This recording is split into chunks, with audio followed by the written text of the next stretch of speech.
A mensagem que eu tenho aqui nessa noite é uma mensagem muito simples, simplícita, objetiva, clara, concisa, direta, objetiva. Porque é uma mensagem que nós todos temos um pleno conhecimento da passagem. Não é uma passagem escura, enigmática, não, é uma passagem bem explícita. É uma passagem, é uma narrativa bem conhecida de toda a igreja. E eu queria falar hoje, nessa noite, claro que vou ter uma breve introdução, mas eu queria falar hoje sobre o posicionamento de um vencedor. Qual é o posicionamento de um vencedor? O posicionamento de quem, igreja? De um vencedor. Porque todo vencedor tem um posicionamento que gera ele a vitória. Todo vencedor tem algumas qualidades, algumas capacitações nele para ser vencedor. E à luz desse texto, Deus me revelou algumas características que eu queria discorrer com a igreja. Primeiro ponto dessa mensagem é a seguinte: eu queria que você guardasse isso no seu coração, porque é Deus que fala conosco. A promessa está de pé. Você pode repetir? A promessa está de pé. Primeiro ponto da mensagem, primeira característica de um vencedor: ele acredita, ele confia, ele está apoiado numa promessa que foi feita a ele, não pelo homem, mas pelo Deus Todo-Poderoso. Eu não estou falando de vencedor no mundo, não estou falando de vencedor na vida secular, não, é vencedor na casa de Deus, vencedor na vida espiritual, vencedor no ministério, vencedor na caminhada, vencedor na jornada, vencedor na labuta, vencedor diante do Senhor. E nós somos vencedores. A prova viva e fiel que nós somos vencedores é que nós estamos aqui louvando ao Senhor. A Bíblia fala que Jesus chamou os vivos e não os mortos. Olha só que coisa tremenda. Quando ele chamou determinado homem, que a Bíblia não fala quem é um anônimo, mas ele disse que quando ele chamou, ele falou: Senhor, permita-me sepultar o meu pai, permita-me sepultar minha mãe. E Jesus disse: deixe os mortos sepultarem os seus mortos. É verdade. Isso tem a ver com posicionamento, isso tem a ver com postura. Então, a primeira postura que eu e você, porque a mensagem é para nós nessa noite, devemos ter é saber que a promessa está de pé. E quando a gente fala de promessa, cada um tem uma promessa no individual, cada um tem uma promessa no seu íntimo. Aquilo que Deus te prometeu, não foi o que Deus me prometeu. Aquilo que Deus me prometeu, não foi o que prometeu ao pastor Leonardo. Então, cada um de nós, com fé, com confiança, com ousadia, temos que agarrar a promessa que nos foi feita. Por que eu digo isso? Porque o povo só chegou até aqui, o povo só chegou até Canaã. Cristo só veio em carne porque tinha uma promessa. A promessa rege tudo. Agora, muito interessante, eu queria dizer para a igreja, eu aprendi isso, e eu desejo que você aprenda também. A promessa não é soberana. A promessa não é soberana. Soberano é o propósito. Entende isso? A promessa não é soberana. Soberano é o propósito. Por que, pregador? Porque tem promessas que podem não se cumprir por causa de uma falta de posicionamento. Agora, o propósito de Deus jamais fica sem se cumprir. O propósito soberano do Pai, eterno, imutável, não fica sem cumprimento. Agora, uma determinada promessa fica. Vamos lá? Saul. Deus havia falado que ele era rei sobre Israel. E Deus tinha uma promessa sobre a sua descendência. Mas a postura de Saul fez com que aquela promessa sobre a sua família não tivesse êxito. E aí foi passada a promessa para Davi. Então eu queria dizer aqui o seguinte. Deus em Gênesis 15, versículo 17 e 18, prometeu a Abraão que a terra que ele estava caminhando seria dele. Deus em Gênesis 26, com Isaac, filho de Abraão, prometeu que a terra que foi prometida a Abraão e que Isaac estava passando por cima, seria dele. Deus em Gênesis 35, verso 11, prometeu a Isaac que a terra que Isaac prometeu a Jacó, que a terra que Isaac andou e a terra que Abraão andou e que ele estava andando naquele momento, seria dele. Deus em Êxodo 3 prometeu a Moisés que a terra que Jacó andou, a terra que Isaac andou e a terra que Abraão andou, seria do povo de Israel. E agora, na passagem que nós lemos, em Números 13, Deus volta à promessa daquele templo, para aquele povo, dizendo: é chegada chegado a hora de possuir a terra que Abraão andou, que Isaac andou, que Jacó andou e que eu trouxe Moisés. Então tudo tem um plano determinado por Deus. Agora interessante, a promessa era a mesma. E eu digo isso, que a promessa é a mesma. E qual foi a promessa? A promessa foi, naquele tempo, de que Deus tinha uma terra preparada para a descendência de Abraão. A promessa naquele tempo era uma promessa passageira. E o que muda, pregador, para o nosso tempo? É que a promessa para a nossa geração, a promessa para o nosso tempo, a promessa para o nosso ministério mudou. Não é mais passageira, é eterna. A promessa que Deus havia feito a Abraão é que a descendência dele iria herdar Canaã, a terra que mana leite e mel. E olha que maravilha, eu quero que você pegue a profundidade dessa mensagem. Olha que maravilha, a terra que o povo de Israel iria herdar, eles não plantaram, eles não semearam, eles não cultivaram, ou seja, eles iam usufruir de uma obra que não era sua, e isso está totalmente revelado à graça de Deus. Você usufrui daquilo que você não promoveu, você usufrui daquilo que você não fez, Deus fez por você. Aleluia, Deus. Então nós temos uma promessa que nos sustenta. Agora, o posicionamento de um vencedor, que é o tema da minha mensagem, tem que estar em concordância, tem que estar em harmonia com essa promessa. Primeiro ponto, tem que crer na promessa. Primeiro ponto, tem que confiar na promessa, tem que confiar na palavra. E mais interessante ainda, que quando eu estudava essa passagem hoje à tarde, eu observei um grande detalhe. Preste atenção nisso aqui. Todas as vezes que Deus apareceu àqueles homens do passado, Deus apareceu em determinados momentos de profundo desânimo.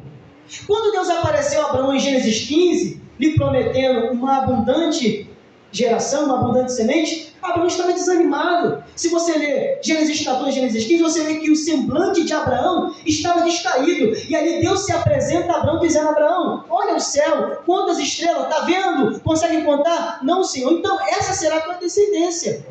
Quando Deus aparece em Gênesis 26 para Isaac, Isaac está indo para gerar em meio a uma crise de fome, em meio a uma escassez de alimento. E ali Isaac estava com certeza decepcionado, sem alimento, sem água, passando dificuldade. E Deus se apresenta a Isaac dizendo: Isaac, vai lá, porque eu vou te dar sustento, e essa terra é sua e da sua descendência. Quando Deus se apresenta em Gênesis 35 para Jacó, Jacó está fugindo de Labão. Jacó está fugindo do seu sogro, porque o seu sogro estavam perseguindo. E ali Deus se apresenta a Jacó e diz: Jacó, volta para Canaã, volta para a Mesopotâmia, porque ali é a terra que eu jurei a seu pai e a seu avô. E olha que interessante, quando Deus se apresenta a Moisés em Êxodo 3, o povo estava sofrendo, o povo estava sendo oprimido, o povo estava sendo feito escravo, o povo estava sem identidade, e Deus levantou Moisés justamente nesse momento. E quando Deus entra em Números 13 e manda Moisés enviar os espias, o povo estava murmurando no deserto: cadê a promessa, Moisés? Cadê a terra, Moisés? Cadê a herança, Moisés? Cadê o cumprimento, Moisés? E Deus falou: é chegado o tempo. É chegado o tempo. Faz o seguinte: envia 12 príncipes. Repita comigo a palavra príncipes. Príncipes. Não ouvi? Príncipes. São príncipes. Nós somos príncipes. Deus chamou príncipes. Deus não chamou escravos, Deus chamou príncipes, sendo que no nosso exercício de ministério nós somos servos. No exercício da nossa função somos servos, mas para Deus somos príncipes. Então Deus falou para Moisés: escolhe cada príncipe de cada tribo, um de Judá, um de Benjamim, um de Efraim, um de Manassés, e envia para espiar a terra. Agora, qual era a intenção de espiar a terra? Primeiro, deleitar-se de antemão daquilo que se cumpriria na sua vida. Isso aqui é maravilhoso, porque mesmo na prova, isso aqui é para você que eu estou pregando, para mim também, mesmo você na prova, mesmo você no açoite, mesmo você na circunstância adversa, Deus, pela graça do Espírito, te permite se deleitar. O mundo não tem essa virtude. O mundo não se deleita na prova, o mundo não se deleita na miséria, o mundo não se deleita na escassez, mas nós, o povo de Deus, mesmo no vento, mesmo no calabouço, mesmo no deserto, mesmo na cova, deleitamos-nos em Deus por causa da promessa que está para se cumprir. Quando Deus falou para enviar os espias, era para que eles vissem com seus próprios olhos aquilo que foi prometido a Abraão. E o interessante, que eu já vou chegar aonde é o cerne da mensagem, é que aqueles homens foram 12 homens. 12 homens, um de cada tribo, um com cada mente diferente da outra. Agora, se todos, vamos lá, vamos para a dinâmica do reino. Se todos tivessem fé em Deus, a igreja concorda que todos teriam o mesmo resultado? Se todos tivessem a mesma fé, estaria o mesmo relatório? Por que só 2 trouxeram um relatório de bênção e 10 trouxeram um relatório de maldição? Por que é que 2 somente trouxeram um relatório positivo, otimista, confiante em Deus, e os outros 10 trouxeram um relatório pessimista, de derrota, de fracasso, olhando para o problema, olhando para a dificuldade? Porque não estavam com a fé na promessa. Estar com a fé na promessa é a base do Evangelho. Jesus disse: eu vou para o Pai, não vos deixarei órfãos, enviarei outro Consolador, e ele vos fará saber as minhas palavras. Beleza? Quando o Espírito Santo desceu, quando o Espírito Santo revestiu a igreja de poder, o Espírito Santo desceu na função de orientar a igreja às palavras do Filho de Deus. E quais são as palavras do Filho de Deus? Eis que cedo venho, breve venho, ora venho. Então, nós temos uma promessa. A promessa é vitória, a promessa é conquista, a promessa é prosperidade, a promessa é crescimento, sim, mas a promessa é que ele volta para buscar a gente. A promessa maior é que ele volta para nos redimir. A promessa maior é que ele volta para transformar esse corpo corruptível em um corpo incorruptível. A promessa maior é que ele volta para transformar a minha carne caída, a minha natureza caída, numa natureza divina glorificada. Aleluia. Então os 12 foram, e quando voltaram com um relatório pessimista. Só que aqui no versículo, presta atenção, no versículo 30, Caleb fez o seguinte. Eu fiquei meditando, meu pastor, nesse versículo um bom tempo. Eu fiquei imaginando. A gente não é proibido de imaginar. A gente é proibido de falar o que o texto não fala. Agora, imaginar não. Porque Deus te inspira. Eu fiquei imaginando todo o povo reunido, milhões de homens e mulheres. Moisés numa posição de liderança com Arão e Miriam. Os espias diante de Moisés naquela tribuna. E os 10 falando para Moisés um relatório pessimista. E o versículo 30 diz assim: então Caleb fez calar o povo perante Moisés. Imagine isso, a multidão ali armada, os espias na frente da multidão prestando relatório, Moisés, Arão e Miriam na vanguarda do povo, da liderança, e Caleb cheio de autoridade, fazendo todo mundo calar e levantando a voz e dizendo: nós vamos subir, nós vamos possuir, porque o Senhor dará aquela terra em herança. Já parou para imaginar que cena?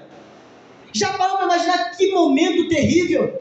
Um homem contra uma multidão, a liderança de um lado, a oposição do lado dele e o povo já murmurando. E ele subiu, se levantou, fez calar todo mundo, pediu a palavra, vamos se dizer assim, pediu a oportunidade, levantou o dedo. Moisés falou: pode falar, cara? Ele falou: Moisés, nós vamos subir animosamente e vamos possuir a terra que o Senhor nos deu por herança. Observe que o argumento que Caleb usou não foi o dele, não foi o do povo, foi a promessa. Foi a promessa. Então, primeiro ponto, o posicionamento de um vencedor está totalmente apoiado na promessa. Está totalmente apoiado na palavra profética. Segundo ponto, o posicionamento de Caleb me trouxe algumas reflexões. Primeiro, apoiou na promessa. Segundo, perseverou na obediência. Quantos aqui lembram que grandes vezes Deus falou com o povo que Israel deveria estar na obediência, cumprindo toda a lei, para que todas aquelas bênçãos os alcançassem? Então, o papel de Israel, o papel da igreja, o papel do pregador, o papel do obreiro, o papel da serva do Senhor, é somente perseverar na obediência, cumprindo o mandamento, fazendo o que a palavra diz, fugindo do mal, santificando, louvando ao Senhor, tributando ao Senhor honra, louvor, glória. Esse é o papel do servo. E Caleb fez isso. Caleb perseverou. Caleb não deixou. Interessante que Caleb não disse que o relatório dos 10 fosse mentira. Não. o relatório dos 10 era verdade. Só que a mentalidade dos 10 estava totalmente desalinhada com o propósito de Deus. A mentalidade dos 10 não estava baseada na fé, estava baseada na vista. O apóstolo Paulo diz: nós não andamos por vista, nós andamos por fé. E uma outra passagem, o salmista diz: eu criei e por isso falei. Eu criei e por isso falei. Nós não andamos por vista. Se nós formos andar por vista, o nosso pastor nos trouxe um relatório do estado do Rio de Janeiro. É um relatório de calamidade, é um relatório de epidemia, é um relatório de prostituição, de corrupção, de moralidade. Mas esse é o relatório do mundo. O relatório da igreja é diferente. O relatório da igreja é: nós vamos seguir, nós vamos avançar, nós vamos conquistar. Então Caleb apoiou na promessa. Caleb perseverou na obediência. E agora o terceiro: Caleb se posicionou como um líder. Caleb se posicionou como um líder. E eu digo para a igreja, desde os meus 17 anos, tenho 27 agora, Deus me trata como um líder. Desde os meus 17 anos, que foi quando eu me converti ao Senhor, Deus me trata como um líder. Pregador, como é que é o tratamento de um líder? Responsabilidade. Como é que é o tratamento de um líder? Cobrança. Como é que é o tratamento de um líder? Requerecimento de Deus. Toda vez que Deus cobra, toda vez que Deus requer, toda vez que Deus cobra responsabilidade, é porque Ele está tratando você como uma liderança espiritual. Na sua casa, no seu lar, no meio da sua vizinhança, no meio da sociedade. Nós somos líderes de Deus. Nós temos a autoridade de Deus. É interessante que, para basear esse argumento, Jesus disse para os 12: quem vos recebe a vós, recebe a mim. E quem recebe a mim, recebe aquele que me enviou. Observe que Deus usa o canal do homem. Quem receber vocês, está me recebendo. E quem receber vocês e está me recebendo, está recebendo o Pai. Então, Caleb se posicionou com fé, Caleb se posicionou obediente e Caleb se posicionou como líder. Porque somente um líder tem essa atitude. Caleb fez calar todo o povo, pediu a palavra. Só um líder faz isso. Só quem tem visão faz isso. E o que isso tem de aplicação para mim e para você nessa noite? Vai ter momentos na tua vida, eu já estou passando por isso, que você vai ter que se levantar como Caleb e ter uma confissão positiva no teu Deus. Aleluia. Vai ter momentos que você vai ter que se levantar perante uma oposição, seja ela física, seja ela espiritual, e você vai ter que dizer, até mesmo para você no espelho, até mesmo para você no espelho, você vai se olhar no espelho e falar assim: você que está me olhando no espelho, vai possuir a terra. Você que está me olhando no espelho, vai conquistar a promessa. Você que está me olhando no espelho, vai viver cada detalhe que Deus falou. Então Caleb se posicionou como líder. E agora, encerrando já, partindo para o final, Deus cumpriu tudo aquilo que prometeu. Aleluia! Primeiro, a promessa está de pé. Segundo, se posicione como um homem vencedor. Terceiro, Deus vai cumprir a promessa. Deus vai cumprir a promessa. Josué capítulo 23, versículo 14. Josué disse o seguinte: na sua velhice, já perto da sua tempo de partida. E olha que coisa interessante, naquela época, meu pastor, até agora, quando Deus ia recolher dos seus servos, o Espírito Santo já começava a consolar ele e o povo. Quando Deus foi recolher Moisés, ele falou assim: ó Moisés, passa o bastão para Josué que tua partida está próxima. Quando Deus foi recolher Josué, Deus falou com Josué que a partida dele estava próxima. Porque Josué no capítulo 23 diz assim: eu estou indo pelo caminho de toda a terra. E vós sois testemunha de que todas as palavras que o Senhor falou por meio de Moisés estão se cumprindo. Ou seja, Josué estava dizendo para o povo que o seu ministério estava acabando, mas a promessa estava de pé. O seu ministério estava acabando, mas a promessa estava de pé. O seu ministério estava se findando, mas a palavra continuava na frente da geração de Israel. E ele disse: todas as palavras que Moisés, servo do Senhor, falou, se cumpriu diante dos vossos olhos. Só que o livro de Josué termina de uma forma muito inusitada. O livro de Josué termina dizendo assim: e faltou muita terra ainda para possuir. Ou seja, Josué levou o povo ao ápice da conquista, mas tinha mais um pouquinho para conquistar. Essa é a vida do crente. O crente sempre está em constante conquista. O crente sempre está em constante vitória. O crente sempre está evoluindo. Aleluia! Você já contou conquistou o ministério? Você tem que continuar. Você já conquistou a bênção? Você tem que continuar. Você já conquistou um conhecimento? Tem que continuar. A vida do crente é uma conquista diária. O convite do Evangelho é para uma conquista diária. Paulo tinha essa visão, sempre conquistar aquilo que estava proposto. E o apelo de Paulo para a igreja era: orai por mim, para que Deus me seja dada a palavra da verdade. Orai por mim para que Deus abra a porta da palavra. Aleluia. E eu não sei se você está entendendo o que Deus está falando aqui, porque o que Deus está falando aqui é bem simples. Deus está falando que tem uma promessa. Deus está falando que só vive a promessa quem é vencedor. E Deus está falando que no final o vencedor vive a promessa. Aleluia. Deus cumpriu a sua promessa. Agora, finalizando com Caleb. Em Números capítulo 14, quando Caleb teve essa atitude de se levantar, de ser uma pessoa otimista, não só otimismo, porque o otimismo não está com nada. O que está com tudo mesmo é fé. Uma pessoa otimista, mas que não tem fé, para que serve o otimismo dela? Então o seu otimismo tem que estar na palavra. A sua intenção boa tem que estar na palavra. Então depois que Caleb foi otimista, foi fervoroso, foi um homem ousado, Deus se agradou de Caleb tanto, Deus se agradou tanto daquela atitude que Deus falou assim: Moisés, nenhum desses vai herdar a terra. Nenhum desses, porque me provocaram a ira. Aí aqui eu entro na exegese do texto. Por que Deus falou que o povo provocou a ira? Porque a única função do povo era crer. A única coisa que Deus requeria do povo era crer na palavra que ele falou a Abraão. E o povo não cria, então provocou o Senhor a ira. A incredulidade, irmão, provoca a ira do Senhor. Porque quando você crê, você se lança em Deus. Quando você fica na incredulidade, você retém o que é de Deus. Então Deus se agradou tanto de Caleb. Caleb foi excepcional, que Deus falou assim: ninguém vai entrar, salvo, leia depois em casa, Números 13, 24, salvo meu servo Caleb, porque esse perseverou em me seguir e nele existiu um outro espírito. Caleb vai possuir a terra, porque ele perseverou em me seguir, e nele houve um outro espírito. O que eu entendo aqui? Se em Caleb houve um outro espírito diferente dos dele, o espírito que estava no povo não era o Espírito Santo, era o espírito de incredulidade, era o espírito de rebeldia, era o espírito de medo, era o espírito de covardia. Mas de Caleb não, estava o espírito de ousadia, de confiança, de fé, de autoridade, de liderança. Estava o Espírito Santo de Deus. E Caleb, em Josué 14, chegou para Josué e falou assim: Josué, se passaram 45 anos que Deus me prometeu a terra, e eu quero dizer para você, eu quero a terra que Deus me prometeu. Isso aqui é lindo, igreja. Isso aqui é lindo, porque Deus prometeu para ele 45 anos atrás, e ele teve o discernimento que naquele dia era o dia do cumprimento da sua promessa. Depois você lê em casa, Josué capítulo 14, verso 1 ao 15.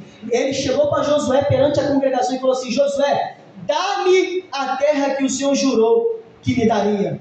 Josué olhou para Caleb como líder de Caleb e falou assim: de fato, Deus te prometeu. E deu Hebrom como herança de Caleb. Hebrom foi a principal cidade de Judá, onde Davi foi rei. Então eu quero dizer para você: apoie-se na promessa, seja um vencedor. Aleluia. E viva a promessa. Apoie-se na promessa, seja um vencedor e viva a promessa, porque o mesmo Deus que honrou Caleb na sua postura é o mesmo Deus que me honra, que honra você. Aleluia. O mesmo Deus que foi com Caleb no seu posicionamento, mesmo contra a multidão, é o mesmo Deus que vai ser com você contra a multidão. O mesmo Deus que não permitiu Caleb morrer sem antes a promessa se cumprir, é o mesmo Deus que não permite você morrer sem antes a promessa se cumprir. Então, as características de um vencedor: ele crê, ele obedece, e terceiro, ele se posiciona como líder. Se você crê, se você obedecer e se você se posicionar como líder, você vive a promessa. Se coloca de pé. Aleluia. Se você crer, se você obedecer e se você se posicionar como líder, porque tem um grande detalhe na nossa vida, já aconteceu comigo, acontece constantemente, principalmente quando a gente é pregador, acontece muito. A gente até crê, a gente até obedece, mas na hora de se posicionar, a gente fala assim: Senhor, coloca outro. A gente até crê, A gente até obedece, mas na hora de se posicionar na liderança, na função, à frente de determinada situação, a gente pede para Deus colocar outro. Foi assim com Moisés: Senhor, envia outro no meu lugar, eu sou pesado de língua. Foi assim com Jeremias: Jeremias, eu sou uma criança. O que Deus falou para eles? Eu sou o Senhor que te envio.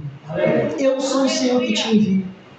Davi é um homem muito interessante, porque ele foi quem foi, mas sempre ele nas orações dizia para Deus: Senhor, foi o Senhor que quis me colocar, foi o Senhor que quis me levantar, foi o Senhor. Em 2 Samuel 7 ele fala algo que estou apaixonado. Ele fala: Senhor, aprove ao Senhor fazer todas essas coisas e fazer para mim um nome como o dos grandes.